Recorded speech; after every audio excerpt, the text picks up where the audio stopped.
मदची मां के अपडेट कंदासीं। कच्छ में कलोड़ा चुणेजा तकरार तां ॿिन्ही धुरियुनि में झेड़ो थियो आहे। 3 ॼणा मारिजी वञण जा इतला आहिनि। कलोड़ा बिरादरी जे हथियारबंदनि फायरिंग करे चुणेजा धुर ते 3 ॼणनि खे क़तल कयो। फायरिंग में चुणेजा धुर जो रसूल बख्श, रहीम बख्श ऐं रफ़ीक चुणेजो मारिजी विया आहिनि। ब्रेकिंग न्यूज़ नाज़रीन हिकु ॿीहर अवां सां शेयर कंदा हलूं। मधे जी खां कच्चे में कलोड़ा जूणे जा तकरार तां ॿिन्ही धुरियुनि में झेड़ो थियो आहे। 3 ॼणा मारिजी वञण जा इतला आहिनि।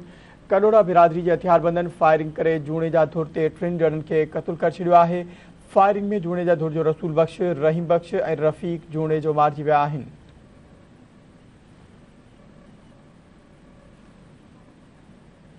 ब्रेकिंग न्यूज़ नाज़रीन अवां सां शेयर करे आहियूं। मधे जी खां कच्चे में कलोड़ा जूणे जा तकरार तां ॿिन्ही धुरियुनि में झेड़ो थियो आहे।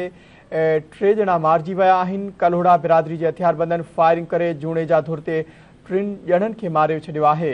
फायरिंग में जूणे जा धुर जो रसूल बख्श, रहीम बख्श ऐं रफ़ीक जूणे जो मारिजी विया आहिनि। इन हवाले से नाज़रीन वधिक तफ़सील मालूम कंदासीं। धरती टीवी जो रिपोर्टर तौहीद बिरोही असां सां लाइन ते मौजूद है। जी तौहीद, आगाह कजो, छा तफ़सील आहिनि?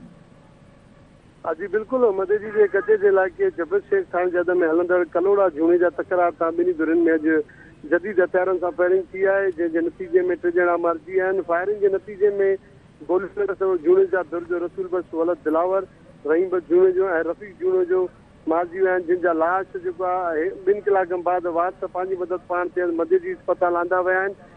जिते वारसनि जो मौक़ो आहे त कलोड़ा धुर जे माण्हुनि जेको आहे फायरिंग कई आहे। 3 असांजा दनार जेके आहिनि उहे मारिया आहिनि। जंहिं बाद जेको आहे पुलिस बि हिन वक़्तु जेको आहे वाक़े वारे हंधि वञण लाइ रवानी बि थी आहे।